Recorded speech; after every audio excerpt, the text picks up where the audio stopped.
ইন্নাল হামদালিল্লাহ নাহমাদুহু ওয়া নুসাল্লি আলা রাসূলিল কারীম আম্মা বা'দ। আল্লাহ পাকের নিকট লাখ কোটি শুকরিয়া যে মহান আল্লাহ তাআলা আমাদেরকে পবিত্র শুক্রবার জুমার নামাজ আদায় করার জন্য সঠিক সময় মসজিদে আসার তৌফিক দান করেছেন। এই জন্য মহান আল্লাহর নিকট শুকরিয়া আদায় করি আলহামদুলিল্লাহ। আজ জমাদিওয়াল আওয়াল মাসের তৃতীয় শুক্রবার 15 তারিখ। আজকের জুমার আলোচ্য বিষয় নির্ধারণ করেছি আফসোস। আমরা দুনিয়াতে বিভিন্ন বিষয় নিয়ে আফসোস করে থাকি,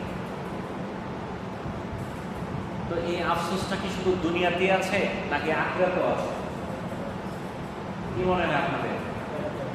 আখিরাতেও আছে? কি আছে জানেন?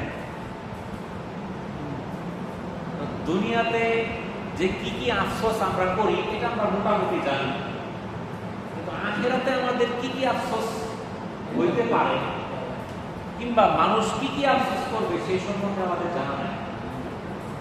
তো সেই সম্পর্কে আজকে আমরা কিছুটা আলোচনা করার চেষ্টা করব, মহান আল্লাহ তাআলা যদি তৌফিক দান করেন।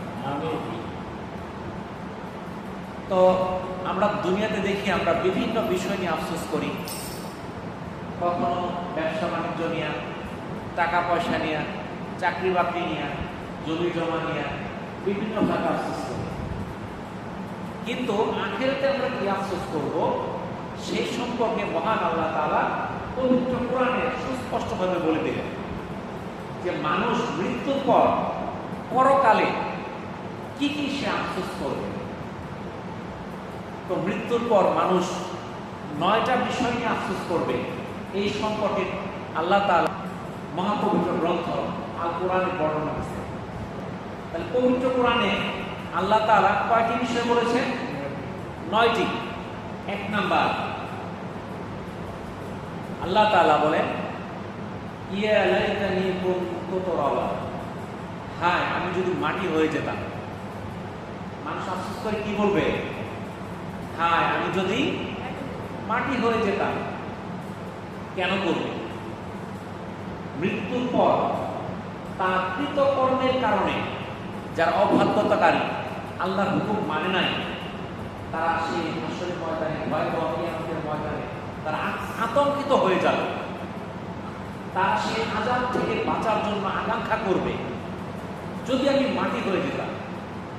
সূরা নাবার 39 থেকে 40 নম্বর আয়াতে আল্লাহ তাআলা বলেন এই দিবস তো সত্য, পরকাল সত্য, অতঃপর যার ইচ্ছা সে তার পালনকর্তার কাছে ঠিকানা তৈরি করুক। আমি তোমাদেরকে আসন্ন শাস্তি সম্পর্কে সতর্ক করলাম, যেদিন মানুষ প্রত্যক্ষ করবে যারা সে সামনে পাঠিয়েছে, অর্থাৎ মৃত্যুর আগে সে জীবিত অবস্থায় যা পাঠিয়েছে। আর সেদিন তা দেখে অস্বীকারী কাফিররা বলবে হায় আফসোস, আমি যদি মাটি হয়ে যেতাম। সেই দিন মানুষ প্রত্যক্ষ করবে, দেখবে সে দুনিয়া থেকে কি কি পাঠিয়েছে। এখন যারা পাঠায় নাই তারা আফসোস করতে থাকবে, আমি যদি মাটি হয়ে যেতাম তাহলে তো আমার বিচার সম্মুখীন হইতে হইতো না। কিন্তু সেটা কি সম্ভব? তখন কিন্তু মাটি হওয়া সম্ভব না। 2 নাম্বার যে আফসোসটা করবে ইয়া লাইতানি কাদ্দামতু লি হায়াতি, হায় যদি পরকালের জন্য কিছু করতাম। যারা দুনিয়াতে পরকালকে অস্বীকার করত, তারা বলতো পরকাল বলতে কিছু নাই, তুমি মারা গেলে তো সব শেষ, আর কিছুই হবে না। তখন তারা আফসোস করবে। আল্লাহ তাআলা সূরা ফাজরের 21 থেকে 26 নম্বর আয়াতে বলেন এটা অনুচিত যখন পৃথিবী চূর্ণ বিচূর্ণ হবে এবং আপনার পালনকর্তা ও ফেরেশতাগণ সারিবদ্ধভাবে উপস্থিত হবে এবং সেদিন জাহান্নামকে আনা হবে। সেদিন মানুষ স্মরণ করবে, কিন্তু এই স্মরণ কি তার কি কোনো কাজে আসবে না। সে আক্ষেপ করে বলবে হায় এই জীবনের জন্য আমি যদি কিছু আগে পাঠাতাম। সেদিন তার শাস্তির মতো কেউ শাস্তি দেবে না, আর তার বন্ধনের মতো বন্ধনও কেউ দিবে না। তাহলে এখানে আল্লাহ তাআলা জানাই দিলেন পৃথিবী চূর্ণ বিচূর্ণ হয়ে যাবে, যখন কিয়ামত হবে, এই পৃথিবী আমরা যা দেখতেছি 10 তলা 20 তলা বিল্ডিং, এই বিল্ডিং তো দূরের কথা, পাহাড় টাহাড় সহ সব ধ্বনিত তোলার মতো আকাশে উঠতে থাকবে, পশুদের মতো উঠতে থাকবে। জাহান্নামকে কাছে টানা হবে। সেই দিন মানুষ স্মরণ করবে, তখন আল্লাহর কথা স্মরণ করবে।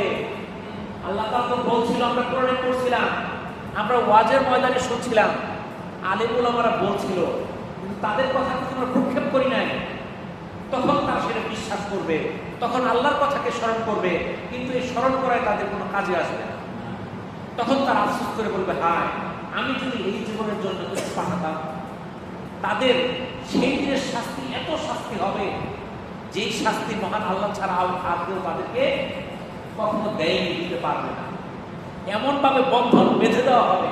দেখেন আমাদের দেশে চুর করলে চুরকে গাছের সঙ্গে বাঁধে, দেখেন অনেক জায়গায়, অনেক সময় গরু চোর আসে, বিভিন্ন চোর আসে, মোবাইলের মধ্যে দেখেন আপনারা দড়ির দিয়ে এমন ভাঙতিছে, কিন্তু সেইখানে যে বাঁধটা দিবে, যে বন্ধনটা দিবে, এটা অবিশ্বাস্য। আপনি দেখ, আমরা সেটা জীবন কখনো দেখি নাই, কিভাবে তাদেরকে বন্ধনীতে আবদ্ধ করবো। তাহলে সেই সময় কিন্তু আমাদের জন্য অপেক্ষা করতেছে। সেই জন্য আমরা পরকালে আফসোস করলে তো কোনো ফায়দা হবে না। আমরা আফসোস করব, কিন্তু সেটার ফায়দা হবে না। এই জন্য আল্লাহ তাআলা কিন্তু বলে দিলেন, তোমরা এই আফসোসগুলো করবা পরকালে আইসা, যদি আমার হুকুমকে না মানো, তাহলে কি কি আফসোস করবা আমাকে জানাই দিলাম, তুমি সতর্ক হয়ে যাও। এখন যদি আমরা সতর্ক না হই, তাহলে কি আফসোস ছাড়া করার কিছুই থাকবে না। 3 নাম্বার যে আফসোসটা করবে, ইয়া লাইতানি লাম উতা কিতাবিয়া, হায়, আমাকে যদি আমার আমলনামা না দেওয়া হইতো। হাসরের ময়দানে আল্লাহ তাআলা আমাদেরকে আমলনামা দিবেন, মুমিনদেরকে দিবেন ডান হাতে, আর যারা পাপী গুনাহগার, যারা কাফির মুশরিক আল্লাহর অবাধ্যচারণকারী, তাদের আমলনামা যাবে বাম হাতে। যখন ডান হাতে যারা আমলনামা পাবে, তারা আনন্দিত হবে, উৎফুল্ল থাকবে। কিন্তু যারা বাম হাতে পাবে, তারা কি আফসোস করবে। সূরা হাক্কার 25 থেকে 27 নম্বর আয়াতে আল্লাহ তাআলা বলেন, যার আমলনামা তার বাম হাতে দেয়া হবে, সে বলবে, হায়, আমার যদি আমলনামা না দেওয়া হতো, আমি যদি না জানতাম আমার হিসাব, হায়, আমার মৃত্যুই যদি শেষ হতো। শুধু আফসোস করবে, আফসোস করবে, যদি আমাকে আমলনামা না দেওয়া হইতো, আমার হিসাব যদি আমি না জানতাম, আমার মৃত্যুই যদি শেষ হইতো। কিন্তু আসলে মৃত্যুই শেষ না, আমাদের পরকাল, সেখানে আমাদেরকে হিসাব দিতে হবে। হিসাবের স্বরূপ আমাদের আমলনামা দেওয়া হবে, সেই আমলনামা আমাদেরকে জানতে হবে, জানানো হবে। কিন্তু সে আফসোস করলেও কোনো ফায়দা আসবে না। তাহলে আমরা এখন জীবিত আছি, আমাদের তো এখন কি সেই আফসোস যেন না করতে হয়, সেই ব্যবস্থা করা দরকার। তারা দুনিয়ার ব্যাপারে আফসোস করবে, হুতাশ করবে, আর জাহান্নামে নিক্ষিপ্ত হওয়ার আগ পর্যন্ত তারা বলতে থাকবে, আমার ধন সম্পদ আমার কোনো উপকারে এলো না, আমার ক্ষমতাও বরবাদ হয়ে গেল। বিশাল বিশাল সম্পদের মালিক ছিল দুনিয়াতে, কোটি কোটি টাকার মালিক ছিল, বাড়ি গাড়ি সম্পদের অভাব ছিল না। তখন সে বলতে থাকবে, আমার ধন সম্পদ কোনো কাজেই আসলো না। দুনিয়াতে বিশাল ক্ষমতার অধিকারী ছিল, চেয়ারম্যান ছিল, মেম্বার ছিল, এমপি ছিল, বড় নেতা ছিল, বিশাল ক্ষমতা ছিল। তার কথায় লক্ষ লক্ষ লোক উঠত বসত, তার কথায় মানুষ জীবন দিতে প্রস্তুত ছিল। কিন্তু তার ক্ষমতা সেদিন বরবাদ হয়ে যাবে, তার কিচ্ছু কাজে আসবে না। ফেরেশতাদের বলা হবে, এদের ধরো, গলায় বেড়ি পরিয়ে দাও, অতঃপর জাহান্নামে নিক্ষেপ করো। অতঃপর তাদেরকে শৃঙ্খলিত করা হবে 70 বছর দীর্ঘ এক শিকল। নিশ্চয়ই সেই মহান আল্লাহতে বিশ্বাসী ছিল না, আর মিসকিনদের খাবার দিতে উৎসাহিত করতো না। অতএব আজকের দিন এখানে তাদের কোনো শরীর বন্ধু থাকবে না, আর কোনো খাদ্য নেই, ক্ষত নিশ্চিত পুঁজ বেরিত, কোনো খাবার নাই, একমাত্র খাদ্য ক্ষত নিশ্চিত পুঁজ। গুনাহগার ব্যতীত কেউ খাবে না। সূরা হাক্কার 28 থেকে 37 নম্বর আয়াতে আল্লাহ তাআলা বলেন, বুঝছেন তো?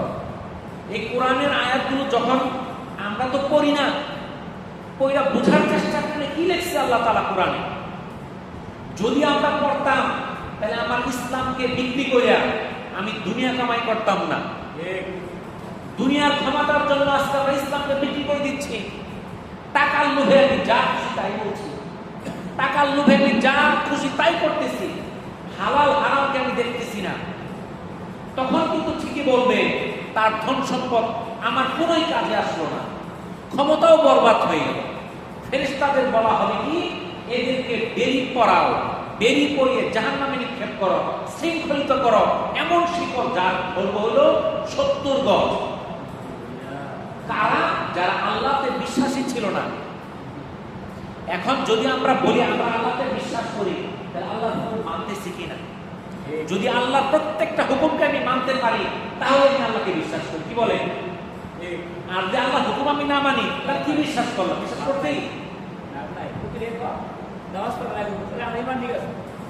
যারা এই যে কথা, যেই ঈমান তাকে মসজিদ পর্যন্ত নিয়ে আসতে পারে না, ওই ঈমান তাকে কি করে জান্নাতে নিয়ে যাবে? ঠিক আছে না? মানুষ যে বলে নামাজ না পড়লে কি ঈমান আছে, ঠিক আছে ঈমান, কিন্তু এই ঈমান এতই দুর্বল তাকে মসজিদ পর্যন্ত নিয়ে আসতে পারতেছে না, তাকে কিছুতেই জান্নাতে সেই ঈমান নিয়ে যেতে পারবে না। সে প্যারালাইসিস রোগীর মতো জীবন আছে, হাঁটতে পারে না, চলতে পারে না, নিজের খাবারটা মুখে তুলে খাইতে পারে, ঠিক না? আর কারা এই কাজ করছিল? যারা মিসকিনকে খাবার দিতে উৎসাহিত করতো না। মিসকিন দেখলে ঘেউ ঘেউ শুরু করে, তাকে একবেলা খাবার দিতে চায় না। আমার ঘরে ভালো খাবার আছে, আমি খাইতেছি, নয় একবেলা একটু কম খাইলাম, হয়তো আমার খাবারের অংশ থেকে কিছু একটা অংশ দিয়ে দিলাম, কিন্তু সে ফকির মিসকিনকে কি করছে? খাবার দিতে উৎসাহিত করে নাই। তাদের সেদিন কোনো বন্ধু থাকবে না, তাদের কোনো শরীর থাকবে না, তাদের কোনো খাদ্য থাকবে না। জাহান্নামের সেই মিশ্রিত ক্ষত মিশ্রিত পুষ্পিত সে কি ভয়াবহ দিন! সেই ভয়াবহ দিন থেকে বাঁচতে হলে আমাদেরকে আল্লাহ হুকুমকে মানতে হবে। হাসরের ময়দানে 4 নাম্বার যে বিষয়টা নিয়ে মানুষ আফসোস করবে, ইয়া ওয়াইলাতা লাইতানি লাম আত্তাখিজ ফুলালান খালিলা, হায় আমি যদি ওকে বন্ধুরূপে গ্রহণ না করতাম। আজকে দেখেন আমাদের বন্ধু কারা কারা, আমরা কাদের সঙ্গে নিয়ে ঘুরি? আপনারা চিন্তা করে দেখেন, আমাদের বন্ধু আছে না? কারা আমার বন্ধু? খেয়াল করেন, এই বন্ধুত্বের কারণে আমাকে জাহান্নামে যাওয়া লাগতে পারে, এই বন্ধুত্বের কারণে আমার জান্নাতের পথ সুগম হইতে পারে। তাহলে সঠিক বন্ধু নির্বাচন করতে হবে। সূরা ফুরকানের 27 এবং 28 নম্বর আয়াতে আল্লাহ তাআলা বলেন, হায় আমার দুর্ভাগ্য, আমি যদি অমুককে বন্ধুরূপে গ্রহণ না করতাম। কিন্তু আফসোস করবে, তখন তো আর বন্ধু পরিবর্তন করার সুযোগ থাকবে না। আপনি চিন্তা করে দেখেন, আপনি যাদের সঙ্গে চলাফেরা করেন, যাদের সঙ্গে আপনার আত্মার সম্পর্ক, সেই মানুষটা নামাজ পড়ে কিনা, আল্লাহর হুকুম মানে কিনা, সে ভালো কাজ করে কিনা।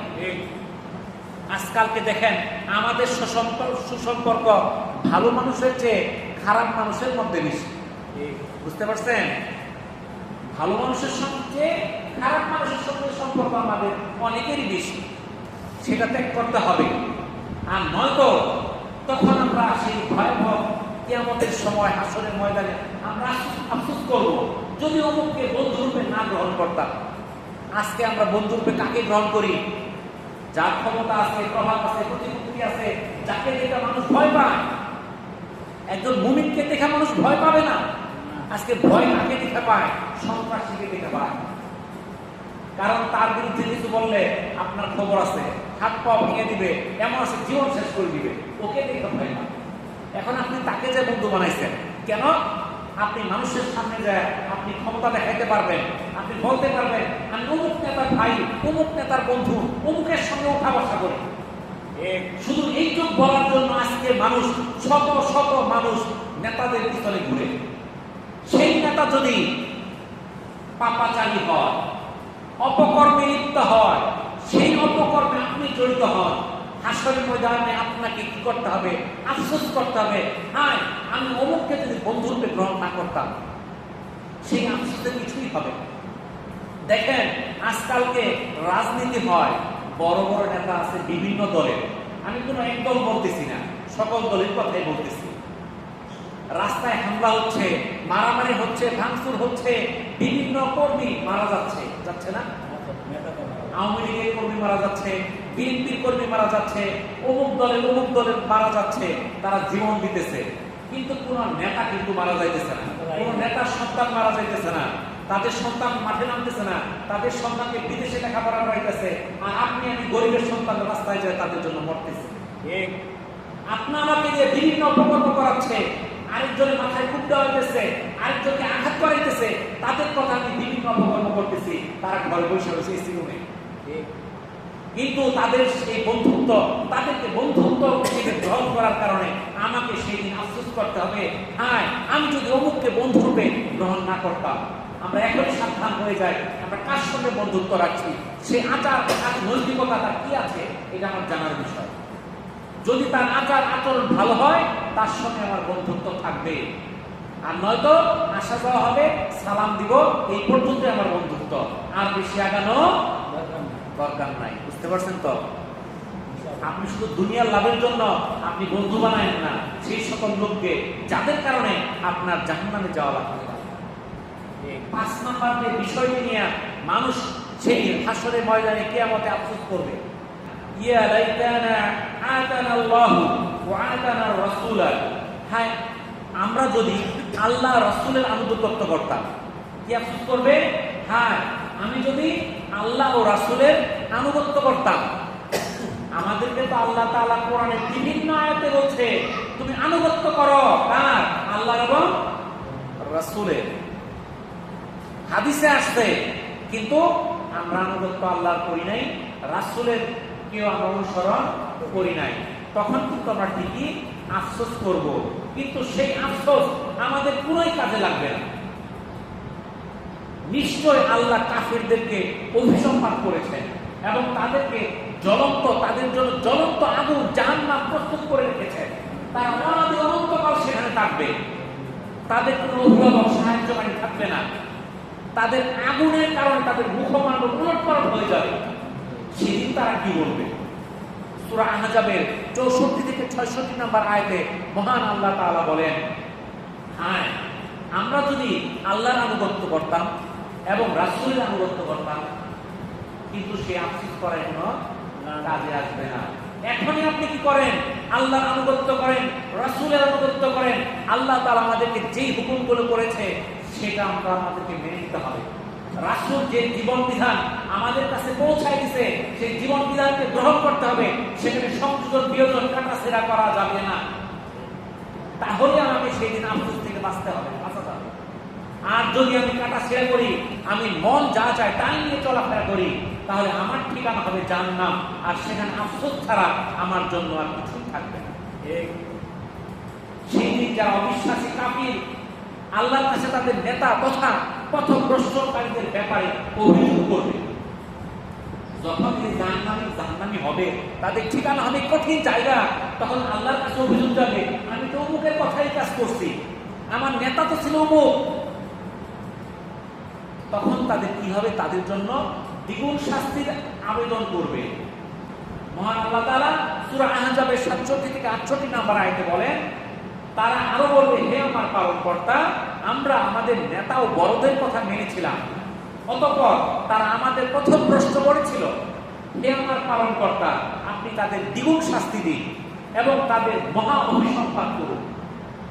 বুঝতেছে? আজকে তো বড় বড় নেতারা ঘরে বসে অর্ডার করে, এর হাত ভেঙে দাও, ওর পা ভেঙে দাও, এর মাথা দ্বিখণ্ডিত করে দাও। তার তো কিছুই হচ্ছে না।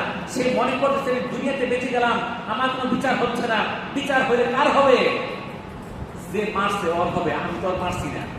আমার কথা উমুকে কি করছে, উমুকের পাও ভাঙছে, দোষে পুলিশে কারে, যে পাও ভাঙছে ওরে, আমি তো অর্ডার দিচ্ছি, আমার তো ধরে নাই।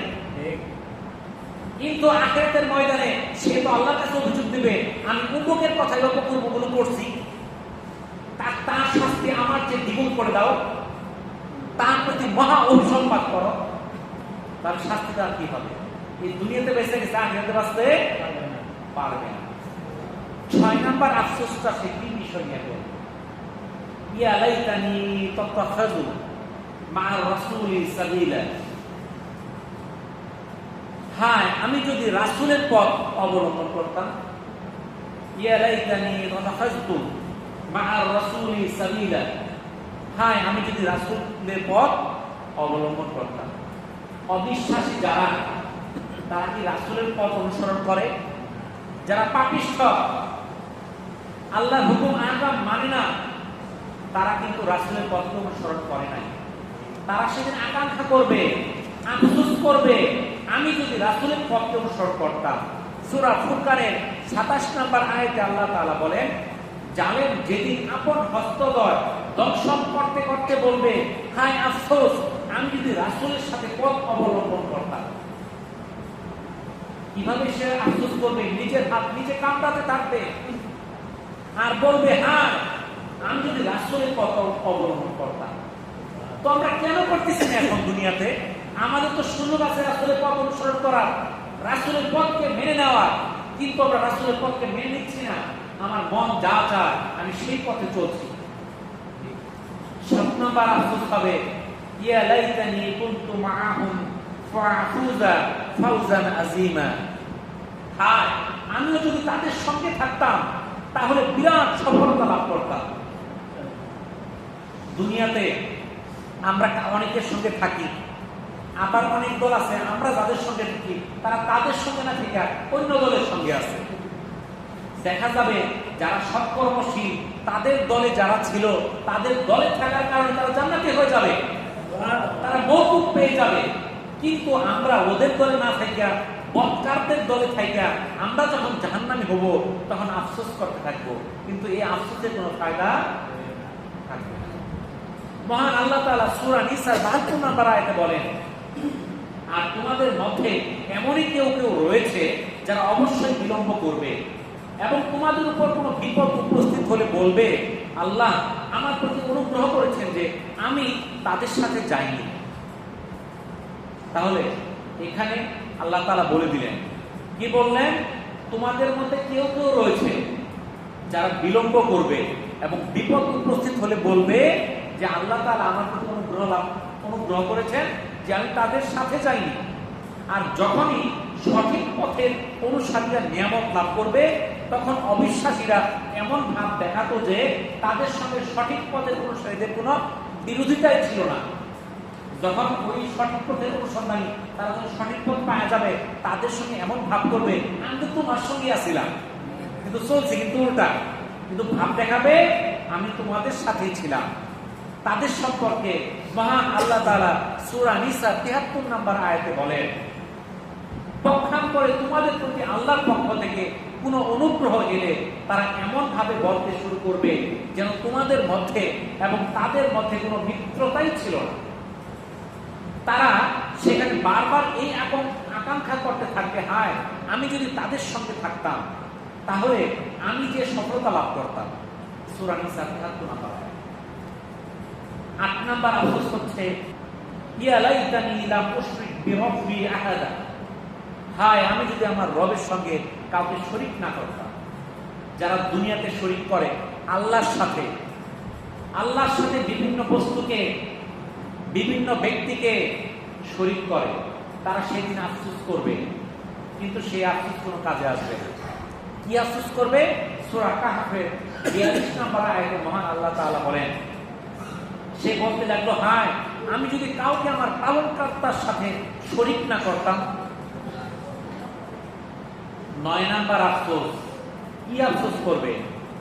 ইয়া লাইতানা নুরাদ্দু ওয়ালা নুকাযযিবা বিআয়াতি রাব্বিনা ওয়া নাকুনা মিনাল মুমিনিন, হায় যদি আমাদের দুনিয়ায় আবার পাঠানো হতো, পুনরায় স্বীয় পালনকর্তার নিদর্শন সমূহে মিথ্যারোপ না করতাম এবং আমরা বিশ্বাসীদের অন্তর্ভুক্ত হয়ে যেতাম।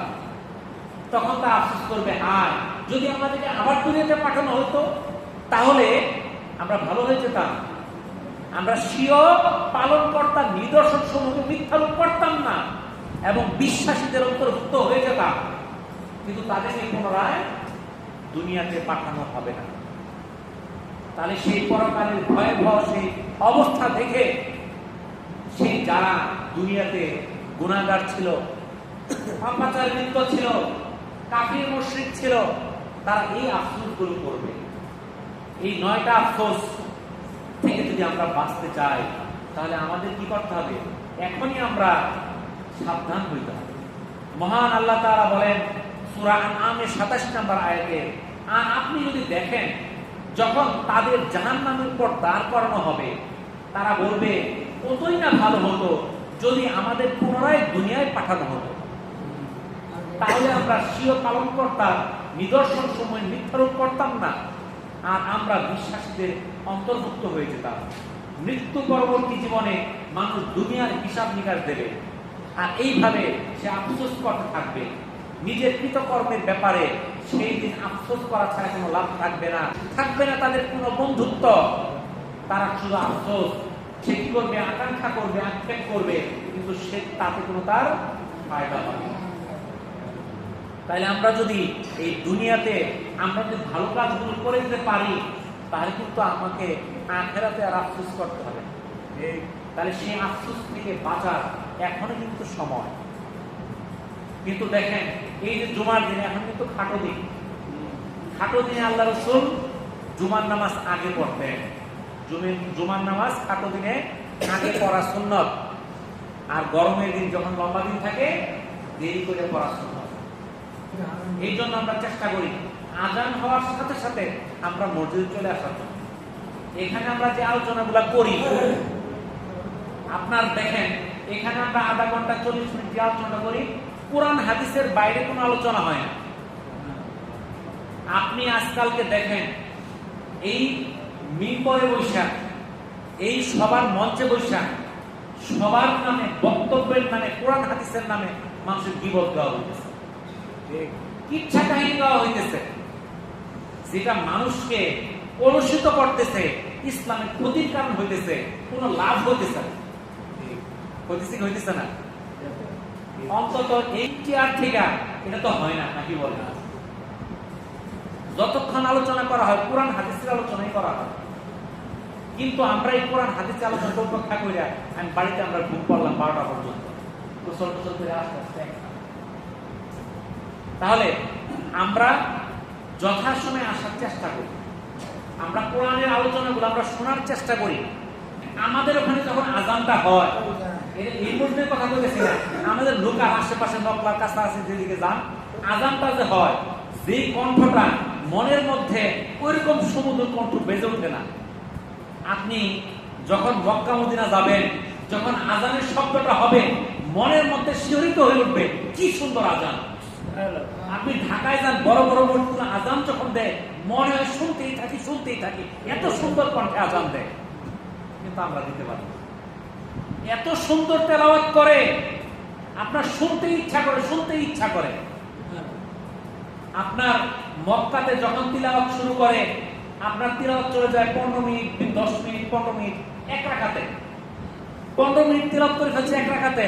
মনে হয় যখন রুকুতে চলে যায়, মনে হয় এই তো তিলাওয়াত শুরু করলো, কেন ছায়া দিবে, এরকম মনের মধ্যে আকাঙ্ক্ষা আসে। আজকাল আমাদের দেশে বড় বড় শহরের মসজিদগুলোর মধ্যে সুন্দরভাবে সুললিত কণ্ঠে তিলাওয়াত করে, কিন্তু আমাদের পক্ষে সম্ভব না, আমরা সেটা শুনতে পারি না, তাই না? তো এইটা কিন্তু মনের মধ্যে আকাঙ্ক্ষা থাকে, এটা ভালো, সেটা আমাদের মধ্যে তৈরি করতে হবে, যেন আমরা শুধু ইমাম সাহেব সুন্দর তেলাওয়াত করবে আর আমরা শুধু ভুল তেলাওয়াত করবো, তাই তো হবে না। এই শুদ্ধ তেলাওয়াতটা ইমাম সাহেবের জন্য যতটুকু জরুরি, আপনার আমার জন্য ততটুকু জরুরি। আমি শুদ্ধ তেলাওয়াত করলাম, আমি বেঁচে গেলাম, আপনি ভুল তেলাওয়াত করলেন, আপনি কিন্তু ধরা খাবেন। ইমাম সাহেবের যদি ভুল থাকে, ইমাম সাহেব ধরা খাবে।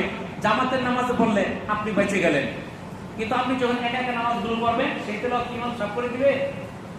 তাহলে আমাদের তিলাওয়াতগুলো শুদ্ধ করার জন্য এখন কিন্তু সহজ, এখন তিলাওয়াত শুদ্ধ করা কঠিন কিছুই না, আপনি তিলাওয়াত খুব সহজে শুদ্ধ করতে পারেন। এখন বর্তমানে আমরা সবার কাছে মোবাইল আছে না? মোবাইল, এই মোবাইলের মধ্যে কত গান যে শুনতেছি, আর কত নাটক সিনেমা দেখতেছি, কত খবর দেখতেছি, হিসাব ছাড়া। আপনি তেলাওয়াত শুনেন, আপনি 10 বার, 20 বার, 50 বার, 100 বার শুনেন, 1000 বার শুনেন, আপনার তেলাওয়াত কেন শুদ্ধ হবে? বুঝতে পারছেন? আপনি কোরআনের অর্থগুলো পড়েন, অর্থগুলো দেখেন, আপনার কিছু কিছু সূরা আছে, ছোট ছোট সূরা, যেগুলো আমরা নামাজ পড়ি, বড় সূরা তো আমরা পারি না। এই ছোট ছোট সূরাগুলো যে আছে, আপনি যখন ঘুমাবেন, ঘুমানোর আগে 10 বার শূন্য ঘুমান। আপনি মনে মনে মন লাগায় শুনেন, আপনার সূরাটা শুদ্ধ হয়ে যাবে। দেখা যাবে সূরার অর্থ বলে দিতেছে, আপনি অর্থটা জানলেন কোরআনের মধ্যে কি আছে, এখানে আল্লাহ তাআলা কি বলছে। আপনার সময় বের করতে হবে। আপনি দুনিয়ার সকল কাজে ব্যস্ত, আপনি কেন কোরআন চর্চায় আপনি সময় বের করতেছেন না? আল্লাহ তো কোরআন চর্চা করার জন্য আমাকে আদেশ করছে। আপনি মাদ্রাসায় পারেন নাই, আমার পক্ষে সম্ভব হয় নাই, আমার যেভাবে সুযোগ আছে সেভাবেই আমাকে চর্চা করতে হবে। আপনি চর্চা করেন, চেষ্টা করেন, মানুষের কাছে অসম্ভব কিছু না। আপনি যদি চেষ্টা করেন কোরআন শিক্ষা করার জন্য, এই কোরআনের মর্মকে বোঝার জন্য, আপনার ফায়দা হবে। আমি যদি কেউ মনে করেন আমি কোরআন পাই, চর্চা করবো, আমি তো সুন্দর পাই, আমি আর 10 জনে শিখাই, আপনারও চর্চা করতে হবে। যে জানে তারও চর্চা করতে হবে, যে জানে না তারও চর্চা করতে হবে। আমি কোরআনগুলো পড়ি, তিলাওয়াতটা আমি শুনি, দেখি, পড়ি, দেখা গেল আমি বেশি বেশি পড়ি না, 5টা আয়াত, 4টা আয়াত, 2টা আয়াত, এই 2টা আয়াতের মধ্যে আল্লাহ তাআলা কি বলছে এটা গভীরভাবে পড়েন, বুঝেন, আপনার মনে হবে এই মহাগ্রন্থ আল কোরআনের মধ্যে কি আছে। আপনি বুঝেন না এই কোরআনে কি লেখছে আল্লাহ, এই আয়াতের যে অর্থগুলা কি আমাদের জন্য কার্যকর আমরা তো জানি না, এর মধ্যে কি মজা আছে আপনি কান লাগায় শুনেন। আমরা এই মসজিদের মধ্যে নামাজ পড়ি, আমরা বাড়ি থেকেও নামাজ পড়ি না, এখানে আমরা নামাজ পড়ি, 5 ওয়াক্ত মসজিদে পড়ি। আল্লাহ রাসূল মসজিদে ফরজগুলো করে বাড়িতে চলে যেতেন, সুন্নত যায় বাড়িতে পড়তেন, তাহাজ্জুদ আদায় করতেন। বাড়িতে সুন্নত করলে ফায়দা কি? 1 নাম্বার, আপনার ঘরের মধ্যে বরকত হবে, আপনার পরিবার পরিজন যারা তারা নামাজি হবে, আপনার পরিবার পরিজন বাড়িতে কি করে আপনি দেখতে পারবেন। আপনি নামাজ পড়তেছেন, আপনার ছেলে টিভি বাজাইতেছে না মোবাইল দেখতেছে, আপনি দেখতে পারবেন। এই জন্য মসজিদে জামাতের নামাজ আমাদের আদায় করতে হবে। বাকিটুকু যদি সম্ভব হয় বাসায় যায় পড়ার চেষ্টা করবো। আবার যদি কেউ বাকিটুকু পড়তাম না বাড়িতে যায়, তাহলে মসজিদে পড়ে। আর যদি সম্ভব থাকে আমার বাড়িতে যায় পড়ার, আমি চেষ্টা করি, এটা সুন্নত। আর এটাও যদি না পারেন তাহাজ্জুদ আদায় করেন। আমরা রাত 12টা 1টা পর্যন্ত সজাগ থাকি, টিভির কাছে থাকি, 1 ঘন্টা আগে এসে পড়ি, ফজরের আগে আধা ঘন্টা আমরা উঠি, উঠা আমি তাহাজ্জুদ করি, আমি কিছু কোরআন তিলাওয়াত শুনি, আমি মোবাইল দিয়েই শুনি, আমি পারি না, আমি শুনলাম, অনেক ফায়দা হবে আমার কাছে। আমি এমনও এক আয়াত আছে, এক আয়াত 100 বার শুনি, একটা আয়াত 100 বার শুনি, বুঝতে পারছেন? তাহলে এটার মধ্যে যে মজা আপনি বুঝবেন, তখন যখন পড়বেন শুনবেন তখন বুঝবেন, এর আগে আপনার মজা আসবে না যে কোরআনের মধ্যে কি আছে। তো এই সময়টা বের করে নেওয়া আমাদের কাছে কঠিন কিছুই না। তো এই যে দেখেন, আমরা দুনিয়ার কত কাজে ব্যস্ত, আজকে আমরা মারা গেলে আমার ব্যস্ততার কোনো খোঁজ থাকবে? কোনো খোঁজ থাকবে না। চেষ্টা করলে মারা যাবে না। তাহলে আমরা চেষ্টা করি আমার জীবনকে পরিবর্তন করার এখনই সময়। আর যদি আমার জীবনকে পরিবর্তন না করি, আমি 9টা কারণ বললাম, 9টা আফসোস বললাম, কি আফসোস করবো আমরা? আমি কিন্তু আমাদের আজকের এই বয়ানের আগে বলছি, যারা পরে আসছেন তারা কিন্তু কিছুই বুঝেন নাই, কিছুই শুনেন নাই আজকের আলোচনার বিষয়টা কি ছিল, আমরা কি করব, আমরা আগে কি আফসোস গুলো করবো। এই আফসোস গুলো বাঁচার জন্য আল্লাহ তাআলা পবিত্র কোরআনে যে 9টা কারণ বলেছে, সেই 9টা কারণ আমরা জানলাম, শুনলাম। যারা পরে আসছে আমরা কিন্তু শুনলাম না, বুঝলাম। আমরা বুঝার চেষ্টা করি, আমরা সঠিক সময়ে আসি এবং কোরআন এবং হাদিসের যে কথাগুলো আমরা মেনে নেওয়ার চেষ্টা করি, তাহলে আমরা সঠিক পথ পাবো। ঠিক আছে? আমরা যে আলোচনাগুলো করলাম, আল্লাহ তাআলা আমাদেরকে আমল করার তৌফিক দান করুন। আমিন। ওয়া আখিরু দাওয়ানা আলহামদুলিল্লাহি রাব্বিল আলামিন। আসসালামু আলাইকুম ওয়া রাহমাতুল্লাহি ওয়া বারাকাতুহু।